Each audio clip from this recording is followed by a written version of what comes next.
नमस्कार दोस्तों, welcome back to my channel. Friends, मैं आप सबका अपने चैनल स्टॉक्स फॉर लाइफ पे बहुत स्वागत करता हूं। Welcome to STFL family. तो फ्रेंड्स, जेएमएम फॉरवर्ड को लेके आज हमारी डिस्कशन होगी कि जेएमएम फॉरवर्ड में आगे की रणनीति क्या बनाना है। यस, 3350 के लेवल पर दोस्तों मैंने बाइंग की रिकमेंडेशन दी थी और 3450 के लेवल पे भी हमने खरीदने की सलाह दी थी और बोला भी था कि इधर पे दोस्तों आपको मार्जिन ऑफ सेफ्टी मिलती है, आप चाहे तो इधर पर निवेश कर सकते हैं। स्टॉक बहुत ही पिट चुका है और उधर से हमें शॉर्ट टर्म में 15% का प्रॉफिट मिल चुका है। अब यहाँ से क्या रणनीति होगी। और दोस्तों, मेरा एक सब्सक्राइबर है, उनका एक रिक्वेस्ट था कि सर उनको एक क्वेश्चन और आंसर का जवाब चाहिए था। ये बहुत ही इंपॉर्टेंट है और मैं चाहता हूँ कि पहले इसको सॉल्व किया जाए। दोस्तों, उनका क्वेश्चन था कि हमें जेएमएम फॉरवर्ड में अगर इनसाइडर ट्रेडिंग की न्यूज़ अगर कंफर्म होते हुए देखने को मिली तो क्या ये शेयर जीरो हो जाएगा। दोस्तों, शेयर जीरो नहीं होगा। इसमें सेबी पेनल्टी मार सकती है कंपनी पे और हो सकता है कि कंपनी का थोड़ा रेपुटेशन ख़राब हो और एक शॉर्टर्स को बहाना मिल जाए। लेकिन दोस्तों, कंपनी में दम है। ऐसा मैं क्यों बोल रहा हूँ? बिकॉज इनके बिजनेस मॉडल थोड़ा सा यूनिक है और थोड़ा सा मजबूत हमें फाइनेंशियल्स दिखाई पड़ते हैं, जिसकी वजह से इसमें ग्रोथ पोटेंशियल है। यस, वैल्यूएशन हाई है। तो फ्रेंड्स, तब की बात तब करेंगे, लेकिन कंपनी का जो वैल्यू है वो ज़ीरो नहीं होगा।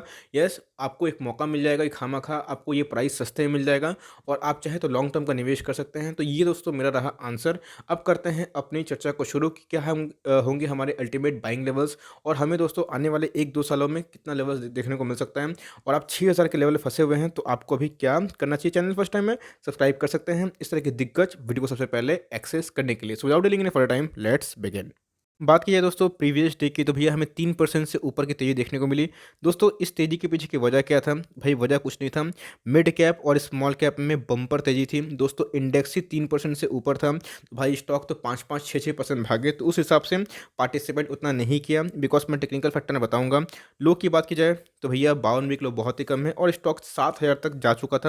अब दोस्तों, कोई स्टॉक 7000 पर लेगा बिना कोई प्राइस टू अर्निंग देखे हुए, तो भाई उधर से स्टॉक करेक्ट करेगा ही, बड़े लोग दम करेंगे ही। एनीवेज, 5,000 करोड़ की मार्केट कैप है ऑलमोस्ट, आप समझ सकते हैं। तो भैया एक छोटी कंपनी है, इंडस्ट्री पी से काफ़ी महंगी है। लेकिन दोस्तों, क्यों महंगी है? तो मैंने बहुत बार बताया है कि इनके बिजनेस यूनिक है, हमें डिलीवरीज भी ठीक ठाक देखने को मिल रही है। मैं आपको इंकरेज करूंगा कि एनईसी की ऑफिशियल वेबसाइट पर जाकर डिलीवरीज चेक किया करिए। बिकॉज कभी कभी दोस्तों ये थोड़ा लैग करते हैं और थोड़ा सा इनअप्रोप्रिएट बताते हैं। लेकिन एनीवेज, ये काइंडली और अप्रॉक्स उसी के लगभग हमें दिखाई पड़ रहे हैं।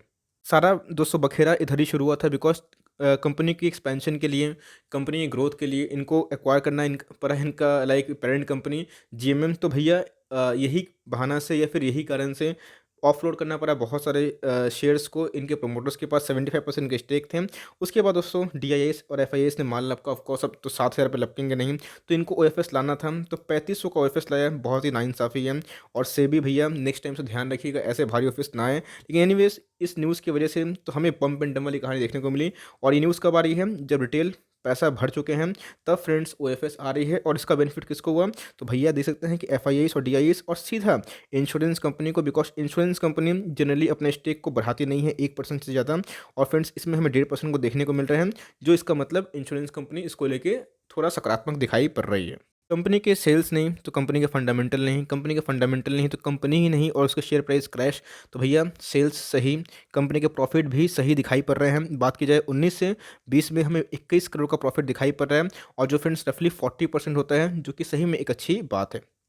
तो कंपनी के दोस्तों बहुत इंपॉर्टेंट पैरामीटर होते हैं रिजर्व और सरप्लस। मैं उम्मीद करूंगा कि कंपनी अपने रिजर्व और सरप्लस पे काम करें और अपने एटलीस्ट रिजर्व सरप्लस को 10% से ऊपर बढ़ाएं as per the market cap. तो भैया हमें और भी बेटर देखने को मिलता है। लेकिन अच्छी बात यह है कि ईयर टू ईयर हमें ग्रोथ देखने को मिल रहा है। रिटर्न ऑन इक्विटी दोस्तों बहुत इंपॉर्टेंट पैरामीटर होता है। अब आप सीख गए होंगे, 18 से हमें 20 देखने को मिल रहा है, तो अच्छी बात है। 20 प्लस खराब नहीं है दोस्तों।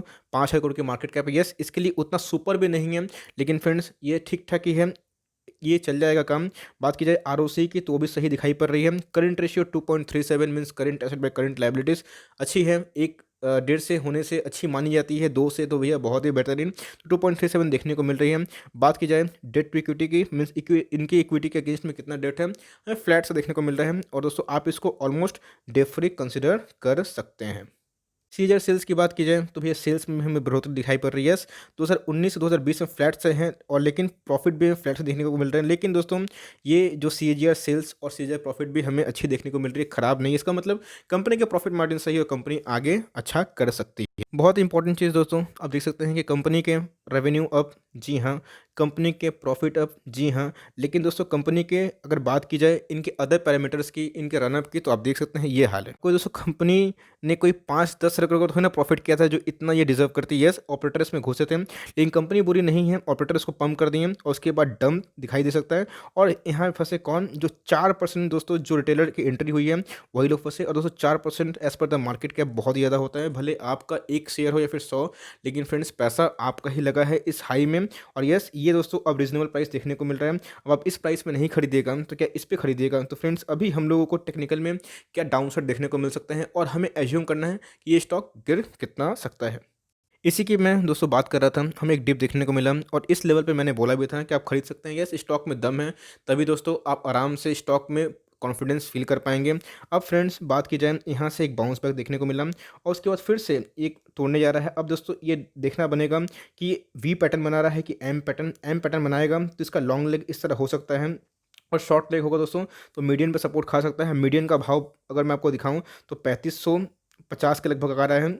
और दोस्तों लोअर मीडियन की बात की जाए तो 3300 के नीचे आ रहा है, तो आप समझ सकते हैं कि डाउन साइड हमें ये दो रीजन देखने को मिल सकते हैं। 3500 से लेकर 3300, अगर दोस्तों इसको नहीं तोड़ पाया तो ज़रूर इस लेवल को रिक्लेम करेगा। आप चाहे तो अपना एंट्री पॉइंट यहाँ से डिसाइड कर सकते हैं और हमेशा दिमाग में रखिएगा दोस्तों कितना गिर सकता है। तो मैंने बता दिया इतना गिर सकता है। यस, ऐसा नहीं है कि लिखा हुआ है कि भाई इतना गिरेगा, बिल्कुल नहीं, उससे भी ज़्यादा गिर सकता है। लेकिन दोस्तों अगर R2R की बात की जाए, रिस्क टू रिवॉर्ड, तो आपको यहाँ पे एमओएस मिलना शुरू हो जाएगा। इसके बाद दोस्तों आपका डाउन साइड लिमिटेड है लेकिन अपसाइड ह्यूज रहेगा क्योंकि कंपनी के फंडामेंटल खराब नहीं है।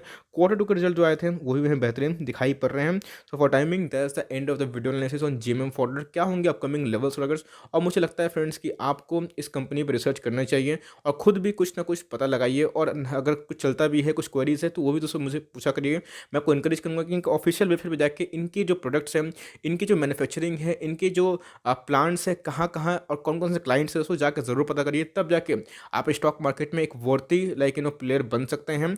और फ्रेंड्स ये मेरा अनबायस्ड व्यू था, मैं जीएमएम फॉरवर्ड का कोई प्रमोशन नहीं कर रहा हूँ।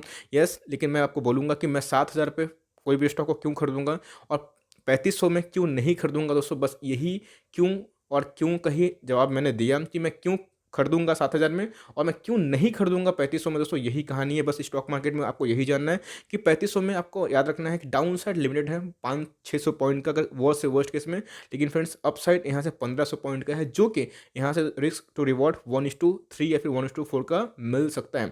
तो equity market is all about risk to reward. अब निफ्टी में का 13,000 पे भैया कोई पैसा लगाएगा इंडेक्स फंड में ना, बिल्कुल भी नहीं फ्रेंड्स। लेकिन निफ्टी के 11,000 पे 10,000 पे आपको वहाँ पे R2R मिलता है। यही दोस्तों मैं आपको समझाना चाहता हूँ और आप चाहे तो अपनी रिसर्च खुद भी कनेक्ट कर सकते हैं और कोई भी निवेश करने से पहले अपने फाइनेंशियल एडवाइजर की राय जरूर ले। So for timing there is the end of the honest review and opinion on JMM forward what can be the levels. I hope दोस्तों ये वीडियो आपके लिए हेल्पफुल रहा। अगर लगा तो अच्छा दो वीडियो तो प्लीज़ लाइक करिएगा। चैनल फर्स्ट टाइम है सब्सक्राइब कर सकते हैं। फर्दर कोई डाउट है प्लीज़ ड्रॉप योर डाउट्स। और भी कोई स्टॉक रिव्यू है दोस्तों प्लीज़ उसका मेरा नाम जरूर ड्रॉप करें। I would love to make a video on demand. तो गाइस मिलते हैं, तब तक के लिए bye. Thanks for friends, God bless you all.